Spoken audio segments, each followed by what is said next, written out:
صحیح بخاری میں آتا ہے جب نبی علیہ السلام کی وفات ہوئی تو حضرت عمر نے تلوار نکال دی کہ میں اس کی گردن کاٹ دوں گا جو کہے گا کہ نبی علیہ السلام فوت ہو گیا۔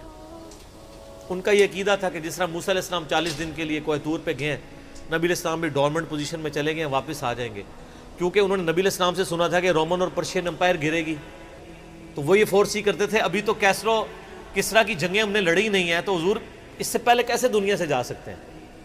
لیکن اللہ نے تو آپ کو پروفٹ بنوانا تھا نا، کہ آپ کے جانے کے بعد فتوحات کروانی تھی، تاکہ پتہ چلے کہ پیچھے اللہ کھڑا ہے۔ اپنی زندگی میں تو بڑے بڑے بادشاہوں نے فتوحات کی ہیں، نبی علیہ السلام کی تو دعوت کا کلائمیکس حضرت ابوبکر اور پھر حضرت عمر عثمان و علی کے دور میں جا کے ہوا ہے، جبکہ عرب قبائل بھی مرتد ہو گئے ہیں، تب بھی اللہ کے پیچھے سپورٹ تھی۔ والذی ارسل رسولہ بالہدی ودین الحق لیظہرہ علی الدین کلہ ولو کرہ المشرکون، اللہ نے اس کو دین کو غالب کرنا تھا۔ تو بخاری کے الفاظ ہیں، حضرت عمر نے کہا میں اس کی گردن اتار دوں گا۔ حضرت ابوبکر آئے، انہوں نے حضرت عمر کو دیکھا، اگنور کر کے سیدھا حجرہ عائشہ میں گئے، نبی علیہ السلام کے مبارک کفن کو ہٹا کے آپ کے ماتھے پہ بوسہ دیا اور کہا یا رسول اللہ آپ پہ 2 موتیں جمع نہیں کرے گا، ایک موت تو سب کے نصیب میں ہے، اب تو ہمیشہ کی زندگی آپ کو اللہ نے آخرت کی دے دی ہے۔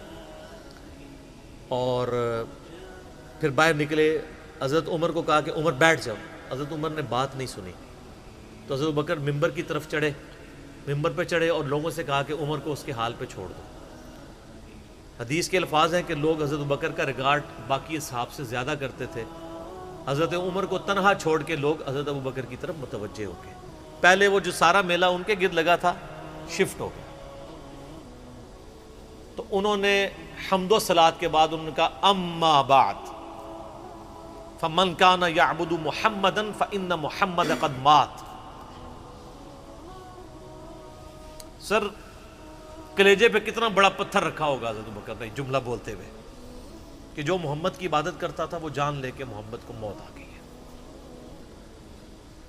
وَمَنْ كَانَ يَعْبُدُ اللَّهَ، اور جو اللہ کی عبادت کرتا ہے وہ جان لے ان اللہ حی لا یموت، اللہ زندہ ہے، اللہ کو کبھی موت نہیں آئے گی۔ کیا توحید کی تعلیمات ہیں، حضور کی میت کے اوپر حضور کے فضائل نہیں بیان ہو رہے، توحید بیان ہو رہی ہے۔ Point to be noted. کیوں؟ سر پہلے نہیں انسانیت نے رسک لیا، دنیا کا سب سے بڑا شرک ایک پیغمبر کے نام پہ تو کھڑا ہوا ہے، عیسیٰ ابن مریم کے نام پہ۔ نبی علیہ السلام کو عیسیٰ ابن مریم نہیں اللہ نے بننے دیا۔ ایسے تربیت یافتہ وہ صحابہ جو کل تک آپ کے وضو کا پانی نیچے نہیں گرنے دے رہے تھے، آج وفات پہ کھڑے ہو کے فرضی خطبہ دے رہے ہیں۔ جو محمد کی عبادت کرتا تھا جان لو محمد کو موت آ گئی ہے، جو اللہ کی عبادت کرتا تھا جان لو اللہ زندہ ہے۔ پھر آیت بھی پڑھی، صرف فرضی جملہ نہیں بولا۔ آپ تو کہہ رہے ہیں شرک ختم ہو گیا، حضرت بکر جب شروع نہیں ہوا تھا اس وقت بھی کہہ رہے تھے کہ نبی علیہ السلام کو کسی نے خدا نہیں بنانا، کیونکہ بخاری کی حدیث ہے، دیکھنا میری شان کو اس طرح بلند نہ کرنا جس طرح عیسیٰ ابن مریم کو لوگوں نے کیا، میں اللہ کا بندہ اور اس کا رسول ہوں، مجھے اللہ کا بندہ اور اس کا رسول ہی کہنا۔ سر وارفتگی، دیوانگی، عشق کی ساری کیفیت حضور کی وفات کے بعد بالکل چینج ہوگی۔ صحابہ کی ہونا تو چاہیے تھا جو وضو کا پانی نہیں گرنے دے رہے تھے جا کے قبر کی مٹی چاٹنا شروع کر دیتے، ایسا نہیں ہوا۔ وہ تعلیمات کی باؤنڈریز کو کراس نہیں کرتے تھے۔ تو پھر انہوں نے آیت پڑھی، سورہ آل عمران آیت نمبر 144، وما محمد الا رسول قد خلت من قبلہ الرسل افإن مات او قتل انقلبتم علی اعقابکم، محمد تو نہیں مگر ایک رسول ہی، اگر یہ فوت ہو جائیں یا دین جو جنگ میں قتل کر دیے جائیں، شہید ہو جائیں، کیا تم دین سے الٹے قدم پھر جاؤ گے؟ جو کوئی دین سے الٹے قدم پھیرے گا اللہ کا کوئی نقصان نہیں کرے گا اور اللہ ثابت قدم رہنے والوں کو جزا دے گا۔ پھر سورہ الزمر کی آیت نمبر 30 پڑھی، انک میت وانہم میتون، اے نبی تمہیں بھی مرنا ہے اور ان کو بھی موت آنی ہے تمہارے مخالفین کو، پھر تم اللہ کے حضور جھگڑو گے، اللہ تمہارا فیصلہ کرے گا۔ یہ سیدنا ابوبکر کی حضور کی وفات کے وقت استقامت تھی۔ پھر جھگڑا کھڑا ہو گیا حضور کو دفنانا کدھر ہے؟ جامعہ ترمذی میں حدیث ہے، سیدنا ابوبکر کہتے ہیں کہ میں نے نبی علیہ السلام سے یہ بات سنی تھی کہ اللہ اپنے پیغمبر کو وہیں پہ موت دیتا ہے جو اس کے لیے سب سے پسندیدہ جگہ اللہ کے نزدیک ہوتی ہے، تو حضور کی جو چارپائی ہے نا اس کے نیچے ان کی قبر کھودو، وہاں پہ اللہ نے ان کو موت دی۔ پہلے صحابہ میں رائے نہیں طے ہو رہی تھی کہاں دفنانا۔ پھر سنن نسائی الکبریٰ کے اندر پورا وفات النبی چیپٹر ہے، سنن ابن ماجہ میں بھی موجود ہے کچھ حصہ اس کا۔ پھر لوگوں نے پوچھا کہ نبی علیہ السلام کا جنازہ ہوگا؟ انہوں نے کہا ہاں ہوگا۔ اسی طریقے سے تکبیر کہو اور سورہ فاتحہ اور اس کے بعد درود شریف اور اس طریقے سے 4 تکبیرات پڑھو۔ لیکن ایک فرق تھا کہ نبی علیہ السلام کو پروٹوکول صحابہ نے دیا ہے کہ آپ کی جو جنازے کی نماز ہے نا وہ جماعت کے ساتھ نہیں ہوئی۔ صحابہ نے یہ پروٹوکول دیا ہے کہ حضور کی میت کی موجودگی میں بھی کوئی شخص امامت نہ کروائے۔ حجرے میں ایک طرف سے لوگ داخل ہوتے تھے، اکیلے اکیلے جنازہ ادا کرتے تھے، اور ڈیٹیل میں آتا ہے 2-3 دن تک جنازہ ہوتا رہا۔ پہلے یعنی مرد داخل ہوئے، اس کے بعد بچے، غلام، پھر عورتیں، اس طریقے سے سب نے جنازہ پڑھا۔ ظاہر ہے 1 لاکھ سے زیادہ لوگ تھے جنازہ پڑھنے والے۔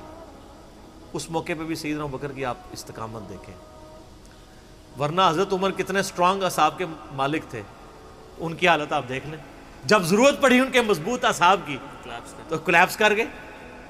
ابوبکر ہی کھڑے ہوئے ہیں، تو حضور کو پتا تھا نا میں نے مصلی پہ کسے کھڑا کرنا ہے۔ اور بخاری میں الفاظ ہیں، جب مصلی پہ کھڑا کیا فرمایا ابوبکر کے علاوہ سارے دروازے بند کر دو، صرف ابوبکر کے گھر کا دروازہ جو مسجد کی طرف کھلتا ہے، جو مسجد کا دروازہ ابوبکر کے گھر کی طرف ہے وہ کھلا رکھو، باقی سارے بند کر دو۔ تو نبی علیہ السلام کو یہ پتا تھا کہ کس لیول کا کس بندے کا یعنی ایمان ہے، اس کے اعصاب ہیں۔ اور بخاری کے الفاظ ہیں، جب حضرت ابوبکر نے خطبہ دیا، حضرت عمر کہتے ہیں میرے پاؤں میرا بوجھ نہیں اٹھا سکے، اور مجھے یقین آ گیا کہ حضور فوت ہو چکے ہیں۔ یہاں قرآن و حدیث سن کے کسی کے کان پہ جوں تک نہیں رنگتی، وہاں پہ حضرت ابوبکر کا خطبہ اور آیات سن کے حضرت عمر کہہ رہے ہیں کہ میرے پاؤں میرا بوجھ نہیں اٹھا سکے، کہ یہ تو واقعی تو قرآن کی آیت۔ اور اس میں بخاری مسلم صحیح بخاری میں الفاظ ہیں، کئی دن تک ہم جب بھی صحابہ ایک دوسرے کو ملتے تھے تو یہی آیت سنایا کرتے تھے، وما محمد الا رسول قد خلت من قبلہ الرسل افئن مات او قتل انقلبتم علی اعقابکم، کہ محمد تو نہیں مگر ایک رسول، انہیں بھی تو موت آنی ہے، تاکہ ہمیں یہ یقین آ جائے کہ حضور دنیا سے چلے گئے۔ تو یہ صحابہ کرام علیہم رضوان کی نبی علیہ السلام کے ساتھ عقیدت تھی، اور سیدنا ابوبکر آپ کو بالکل صف اول میں نظر آئیں گے، ٹاپ آف دا لسٹ، معاملات کو ہینڈل کرنے میں، چیزوں کو بالکل من و سنت کے مطابق ڈھالنے میں، اور ہر معاملے میں رجوع لانے کے اوپر، اور اہل بیت کے ساتھ کمٹمنٹ کے اوپر، ہر مسئلے میں آپ کو حضرت ابوبکر صدیق کی قربانیاں ٹاپ آف دا لسٹ نظر آئیں گی۔ تو بات کہاں سے کہاں شروع ہوئی، فی البدی میں تو اور گھنٹوں بول سکتا ہوں، مجھے اتنی حدیثیں یاد ہیں یہ فضائل کے اعتبار سے۔ آخر میں حصول برکت کے لیے میں وہ حدیث بیان کروں گا جو میں اکثر بیان کرتا ہوں۔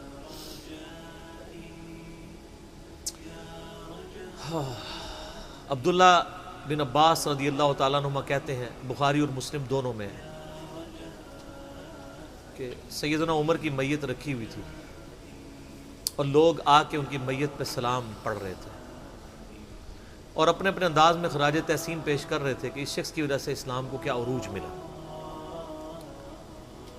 تو کہتے ہیں اتنے میں نے محسوس کیا کہ ایک شخص میرے پیچھے آ کے کھڑا ہوا، اور اس نے میرے کندھے پہ یوں کونی رکھی، میری پیٹھ اس کی جانب تھی، اس نے کونی میرے کندھے پہ یوں رکھی، اور حضرت عمر کی میت سے مخاطب ہو کے کہنے لگا کہ اے عمر، اللہ تجھ پہ رحم فرمائے، تو روئے ارض پہ ان لوگوں میں سے ایک شخص تھا کہ میری بھی خواہش تھی کہ میں ان اعمال کے ساتھ اللہ کے حضور پیش ہوتا، کہ اگر اللہ کے حضور پیش ہونے کے لیے مجھے بہترین اعمال چاہیے تو تیرے اعمال۔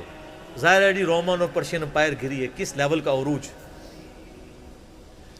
کیونکہ میں نے رسول اللہ صلی اللہ علیہ وآلہ وسلم سے بارہا سنا تھا، میں ابو بکر اور عمر داخل ہوئے، میں ابو بکر اور عمر نکلے، میں ابو بکر اور عمر نے یہ کیا، تو مجھے بڑی امید تھی کہ تم اپنے 2 ساتھیوں سے جا ملو گے، یعنی رسول اللہ اور ابو بکر کے ساتھ صلی اللہ علیہ وآلہ وسلم اور رضی اللہ تعالیٰ۔